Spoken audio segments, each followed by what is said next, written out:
நன்றி. இன்றைய வார தலைப்பாக தலைமைத்துவம்.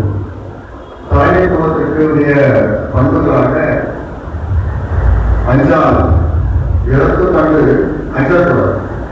அடுத்ததாக எத்தகைய விதமான சூழ்நிலைகள் கடுமையாக நேர்ந்தாலும் நுட்பமாக எதிர்கொள்ளக்கூடிய அறிவு.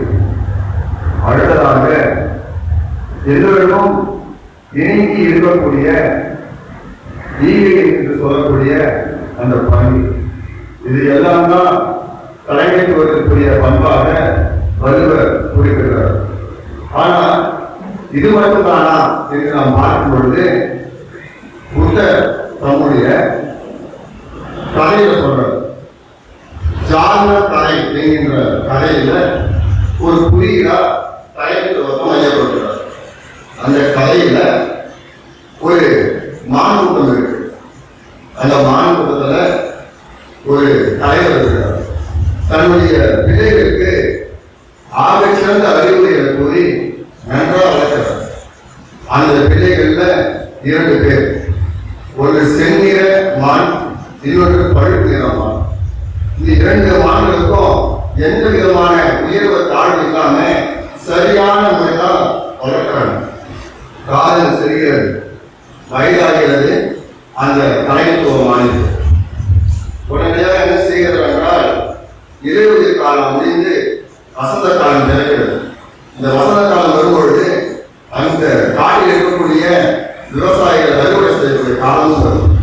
இந்த நேரத்துல மான்களெல்லாம் உயிர்க்காக அறுவடை செய்யக்கூடிய அந்த தானியங்களை உண்ணும் என்பதை கருதி உண்ணும் பொழுது அந்த விவசாயிகள் அந்த மான்களை வேட்டையாடுவாங்க.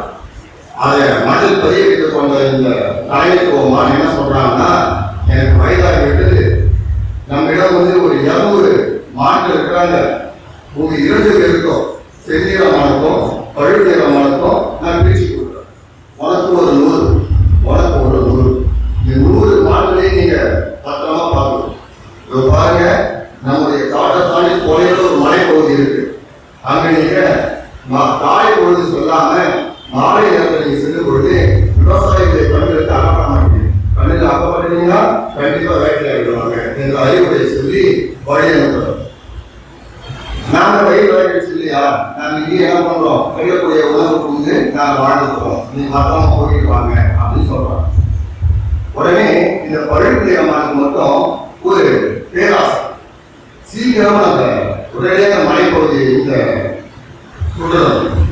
அங்க போன உடனேயே நம்ம பேரப்பட்ட எல்லா ஊரையும் நம்ம உணரலாம் அப்படின்ற ஆசையில எல்லா மான்களையும் முன்னாடி போக சொல்லி விரைவா அனுப்பு. அப்படி அனுப்பும்போது மான்களை வேட்டையாடக்கூடிய அந்த விவசாயிகள் என்ன பண்றாங்கன்னாக்கா, மான்கள் காலை நேரத்தில் தானியங்கள் உணவரும் என்பது உணர்வு சரியா அவங்க என்ன பண்றாங்க, வேட்டையாடுறாங்க. கிட்டத்தட்ட ஒரு 30 மான்கள் அதை ஆசை தாராள அந்த பழுப்பு நிறமா மீண்டும் வேகமா அவங்க வழிநடக்கும் பொழுது அந்த தானியம் போட்டு ஒரு கீழே விழுந்தோம். விழாமலம் சில மான்கள் தப்பித்து 50 மான்கள் பார்த்து போயிருக்கிறாங்க இந்த மலையில். ஆனா இந்த செந்திரமானது என்ன பண்ண அப்படிங்கிறீங்கக்கா, உறுதிய நேரம் பார்த்து மாலை பொழுது நேரத்துல அவர்கள் எல்லாம் முன்னாடி இருந்து தாமரை பின்னாடி இருந்து கொண்டு யாராவது வழி மாறுதாக இருந்தால் நேராக செல்லுங்க, பொறுமையா போங்க, நீர் இருந்தால் நீர் அளவுக்கு போங்க, கொஞ்ச நேரம் ஓய்வு எடுக்க சொல்லி சரியான முறையில் வழி அனுப்பி இறத்த அறையாக உணவு உண்டாங்க.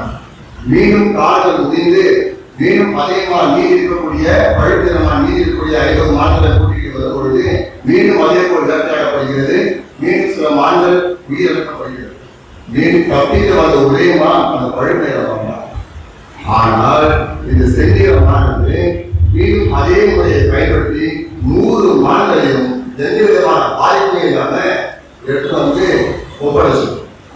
இதை பார்த்ததும் அந்த தலைமைத்துவம் மான் சொல்றது என்ன சொல்றதுனாக்கா, 2 பிள்ளைகளுக்கும் நம்ம ஒரே மாதிரியான அறிவுரை தான் சொல்லி வளர்க்கணும், ஒரே முறையான வாழ்க்கையை சொல்லி கொடுக்கணும். ஆனாலும் இந்த மான் எத்தகைய தலைமைத்துவம் இருக்கிறது என்று பார்ப்போமானால் எல்லோரையும் அரவணை பாதுகாப்பு செல்லக்கூடிய அந்த பண்பு இருக்கிறது என்றால் அந்த இடத்தில் தான் ஒரு ஒற்றுமையும் ஒரு நேர்மையும் தனக்கு கீழே இருக்கக்கூடியவர்களை எந்த விதமான பாயமும் இல்லாமல் அவர்களுடைய தேவைகளை அறிந்து நாம் அவர்களை வழிநடத்தும் பொழுது அக்கீழே இருக்கக்கூடிய பணியாளர்கள் யாராக இருந்தாலும் தலைமை துவத்திற்காக உழைப்பார்கள். ஆக நாம் பதில் தெரிந்து கொள்ள வேண்டியது என்னவென்றால், நமக்கு கீழே இருக்கக்கூடிய ஒரு தலைமை துவத்தில் இருக்கக்கூடிய ஒரு தலைவர் நமக்கு கீழே இருக்கக்கூடிய வேலை ஆட்களை எத்தனை விதமான நெறிப்பிழ மன வேறுபாடு இல்லாம ஒரு ஒற்றுமையா அவரை துன்பத்தை தன்னுடைய துன்பமா தான் துன்பமா நினைத்து அவரை நாம் வழிநடத்துவது வெற்றி உறுதியாக கிடைக்கும் என்பதால்